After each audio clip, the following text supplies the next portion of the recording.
Dear friends, कैसे हैं आप सब। उम्मीद करती हूँ कि आप लोग बहुत अच्छे होंगे। सबसे पहले अपने हर बढ़ते हुए सब्सक्राइबर को थैंक्स कहती हूँ, जिनकी वजह से मुझे आगे बढ़ने का मोटिवेशन मिलता है। फ्रेंड्स, अक्सर ऐसा कहा जाता है कि इस तरह की चीज़ें ना नहीं देखनी चाहिए, इस तरह की बातें नहीं सुननी चाहिए, इस तरह की जानकारियाँ नहीं रखनी चाहिए। लेकिन इन सब जानकारियों का मतलब सिर्फ इतना ही होता है कि समाज में इस तरह के लोग भी मौजूद हैं, समाज में इस तरह के हैवान भी मौजूद हैं, जिनसे हमें खुद अपना भी बचाव करना है और अपने अपनों का भी बचाव करना है। हमें सतर्क रहना है, सजग रहना है। इन सब जानकारियों के पीछे उद्देश्य सिर्फ इतना होता है। इतने कानून बन रहे हैं, इतनी इतनी रैलियां निकाली जा रही हैं, इतने मीडिया पर नए नए एपिसोड्स बन रहे हैं इसी चीज़ को लेकर, लेकिन उसके बावजूद ये सब चीज़ें थम नहीं रही हैं। क्या कारण हो सकता है इनके पीछे? फ्रेंड्स, सबसे पहली बात तो ये है कि जितना ध्यान, ख़ास तौर पे मध्यम वर्गीय लोग, जितना ध्यान, जितनी निगाह, जितनी शक्ति, जितने कटु वचन वो लोग अपनी बेटियों को बोलने में लगाते हैं, अगर उसका कुछ अंश भी वो सभ्यता की शिक्षा अपने लड़कों को दें, तो इस तरह की जो घटनाएं हैं ना, उसमें अपने आप ही विराम लग जाए। कुछ मध्यम वर्गीय लोगों का ये कहना होता है कि भाई हम ससुराल जाने के लिए ट्रेनिंग दे रहे हैं लड़कियों को, इसलिए उनके साथ ऐसा गंदा व्यवहार करते हैं। तो फ्रेंड्स, कम से कम अपने लड़कों को भी तो ट्रेनिंग दे दें कि घर में कैसे रहना है, मोहल्ले में कैसे निकलना है और समाज में कैसा व्यवहार करना है।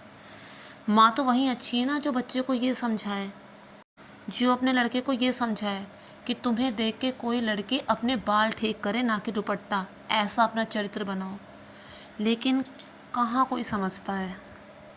लड़का अगर लायक हो ना, तो ही वो वंश का नाम आगे बढ़ाता है। ये सब जानने और सुनने के बाद तो दोषी के माता पिता के पास सिर्फ एक ही विकल्प होता है कि वो खुद जहर खा के मर जाएं, ताकि कुछ प्रायश्चित हो सके।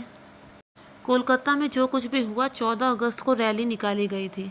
14 अगस्त को रैली तो निकाली गई, लेकिन तभी क्या हुआ कि रात में अचानक से 40 गुंडों का अटैक, इस तरह की पूरी मान हानि हो रही है वहाँ पे, और तोड़ फोड़, और जो पब्लिक प्रॉपर्टी है उसका नुकसान पे हो रहा है। तो कौन थे वो 40 गुंडे? किस पार्टी से वो जुड़े हुए थे? कौन से पॉलिटिकल लीडर उनको सपोर्ट दे रहा था? मूवीज़ बनती हैं आज के टाइम में, तो मूवीज़ ऐसे बनाओ ना जो समाज को एक अच्छा संदेश दे। अब एनिमल एक मूवी बना दी, कबीर सिंह मूवी बना दी, और उसमें माँ बहन की गाली को नॉर्मलाइज कहा जा रहा है। तो ऐसे में कौन कौन फिर इज्जत करने को रेडी होगा? टीनेज तो नहीं समझ पाएंगे कि ये चीज़ गलत है, तो कैसे वो लड़कियों की इज्जत करेंगे? फ्रेंड्स, एक मैडम थी, उन्होंने एक लड़के को 2 थप्पड़ मारा। किस लिए मारा? उन्होंने कहा कि लड़की चाहे कितनी ही बदतमीज़ी क्यों ना करे, आपको हाथ नहीं उठाना चाहिए था। Girls should be treated with respect. तो क्या वो मैडम मूर्ख थी? फ्रेंड्स, अक्सर इंटरनेट में और जो लोग ट्वीट करते हैं, यहाँ तक कि समाज में भी लोग जो होते हैं ना, ऐसे मामलों में लड़की को ही दोषी बताते हैं कि उसने कपड़े ठीक नहीं पहने थे, वो रात में देर से घर लौटी, भले वो पढ़ाई करके लौटी हो, भले वो ट्यूशन से देर से लौटी हो, वो रात में देर से घर लौटी थी, या फिर उसका एक फ्रेंड भी था, तो इसलिए गलत है। तो ऐसे में जो दोषी होते हैं ना, वो तो ये समझते हैं कि उनकी तो कोई गलती ही नहीं है, वो गलत कपड़े पहनी थी इसलिए हमने ऐसा किया। हम तो कुछ भी कर सकते हैं, लेकिन वो ऐसे नहीं कर सकती।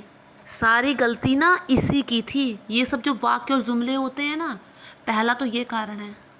राम रहीम वाले केस में जग जाहिर हो गया था कि वो दोषी था, उसको 20 साल की सज़ा भी हुई थी, लेकिन उस समय हरियाणा इलेक्शन चल रहा था, तो क्या हुआ, एक तो उसकी जो मौत की सज़ा थी वो भी कैंसिल हो गई, और इसके अलावा 20 साल में से 235 दिन वो बाहर रहा।